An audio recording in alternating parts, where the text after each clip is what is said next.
ನಮ್ಮದು ತುಂಬ ಸಂಗೀತಗಾರರ ವಂಶ ಅಂತ ಹೇಳ್ಕೊಳ್ಳೋ ಥರ ಏನಿಲ್ಲ. ಓಕೆ. ಸಂಗೀತ ಅನ್ನೋದು ಒಂದು ನಮ್ಮನೇಲಿ ಎಲ್ಲರಿಗೂ ಇಷ್ಟ. ಕೇಳೋರು ತುಂಬ ಜನ ಇದ್ದರು. ಸ್ಪೆಷಲಿ ನಮ್ಮ ತಂದೆ, ಅವ್ರಿಗೆ ತುಂಬ ಭಜನೆಗಳು ಅಂದರೆ ತುಂಬ ಇಷ್ಟ.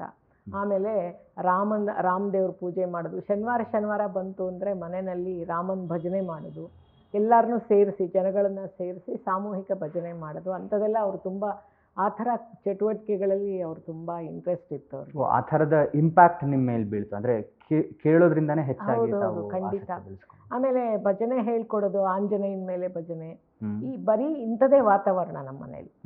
ಸೊ ನಮ್ಮ ತಾತ ಕೂಡ ಬಹಳ ತುಂಬ ದೇವರ ಸಾತ್ವಿಕ ಜೀವನ ನಡೆಸಿದಂಥ ವ್ಯಕ್ತಿ. ಸೊ ಇದೇ ಒಂದು ಹಿನ್ನೆಲೆ ನನಗೆ ಇತ್ತು. ಆಮೇಲೆ ನನಗೂ ಕೂಡ ಎಲ್ಲರೂ ಹೇಳ್ತಿದ್ರು, ನಾನು 3 ವರ್ಷದ ಮಗು ಇದ್ದಾಗ್ಲೂ ನಾನು ಹಾಡೆಲ್ಲ, ಅವಾಗೆಲ್ಲ ರೇಡಿಯೋ ತಾನೆ ನಮಗೆಲ್ಲ ಕಲಿಯೋಕ್ಕೆ ಮಾಧ್ಯಮ ಅಂದರೆ ರೇಡಿಯೋನೇ. ಸೊ ನನಗೋಸ್ಕರ ನಾನು ಹಾಡು ಕಲೀಲಿ ಅಂದ್ಬಿಟ್ಟು ನಮ್ಮ ತಂದೆ ರೇಡಿಯೋ ತಂದುಕೊಟ್ಟಿದ್ರಂತೆ.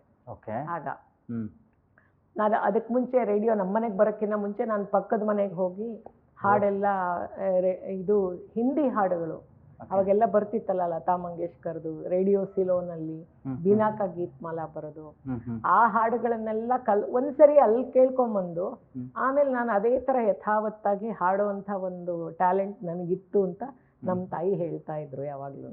ಮತ್ತು ನಮ್ಗೆ ಇನ್ನೊಂದು ಖುಷಿ ವಿಚಾರ ಅಂದರೆ, ನಿಮಗೆ ಬಹುಶಃ ಬಾಲ್ಯ ಸಂಗಾತಿ ಅಂತ ಯಾರಿದ್ರೆ ಅದು ನಿಮ್ಮನೆ ಕನ್ನಡಿ ಅಂತ ಕೇಳ್ಪಟ್ವಿ. ಅಂದರೆ ನಿಮ್ಮ ಮನೆಯಲ್ಲಿ ಕನ್ನಡಿ ಮುಂದೆ ನೀವು ಒಂದು ಟಾರ್ಚನ್ನ ಮೈಕ್ ಥರ ಇಟ್ಕೊಂಡು ಹಾಡಿ ಅಂದರೆ ಅದೊಂದು ಅಭ್ಯಾಸ ಮಾಡ್ತಾ ಇದ್ರಂತೆ, ಅದ್ರ ಬಗ್ಗೆ? ಇದನ್ನ ನಾನು ತುಂಬ ಕಡೆ ಹೇಳಿದ್ದೀನಿ.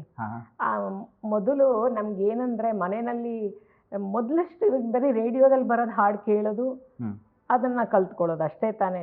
ಒಂದು ಹಾಡು ಒಂದಿನ ಕಂಪ್ಲೀಟ್ ಆಗ್ತಿರ್ಲಿಲ್ಲ, ನೆಕ್ಸ್ಟ್ ಟೈಮ್ ಬಂದಾಗ ಅರ್ಧ ಬರ್ಕೊಳ್ಳೋದು, ಅದ್ರ ನೆಕ್ಸ್ಟ್ ಟೈಮ್ ಬಂದಾಗ ಇನ್ನರ್ಧ ಬರ್ಕೊಂಡು ಹಾಡು ಕಂಪ್ಲೀಟ್ ಆಗಿ ಸಾಹಿತ್ಯ ಬರ್ಕೊಳ್ಳೋದು.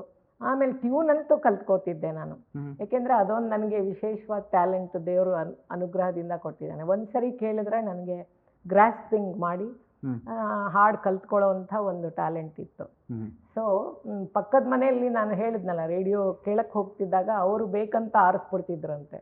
ಅವ್ರ ಮನೆ ಮಗು ಕಲ್ತ್ಕೊಳ್ಳಲ್ಲ, ಇವಳು ಕಲ್ತ್ಕೊಳ್ತಾಳೆ, ಅದೆಲ್ಲ ಒಂದಿರುತ್ತಲ್ಲ ಮನುಷ್ಯ ಸಹಜವಾದ ಒಂದಿದು. ಆ ಒಂದು ಇದಕ್ಕೆ ನಮ್ಮ ತಂದೆ ನನಗೂ ರೇಡಿಯೋ ತಂದುಕೊಟ್ಟು, ಸೊ ರೇಡಿಯೋನೇ ನನ್ನ ಮೇಯ್ನ್ ಸಂಗಾತಿ ಆಗೋಯ್ತು. ಅಂದರೆ ಒಂದು 5-6 ವರ್ಷದಿಂದನೂ ರೇಡಿಯೋ ಜೊತೆನೇ ನಾನು ಕಂಪ್ಲೀಟೆಡ್ ಮೈ ಡಿಗ್ರಿ. ಟೇಬಲ್ ಮೇಲೆ ಇರ್ಬೇಕು ಟ್ರಾನ್ಸಿಸ್ಟರ್ ಇದ್ದು, ಅದರಲ್ಲಿ ಬರ್ತಿರೋ ಹಾಡುಗಳು ಕೇಳಿ ಕೇಳಿ ಕೇಳಿ ಆ ಥರ ನಾನು ಸಂಗೀತ ನನ್ನ ಒಂದು ಜೀವನದ ಒಂದು ಭಾಗ ಆಗಿತ್ತು.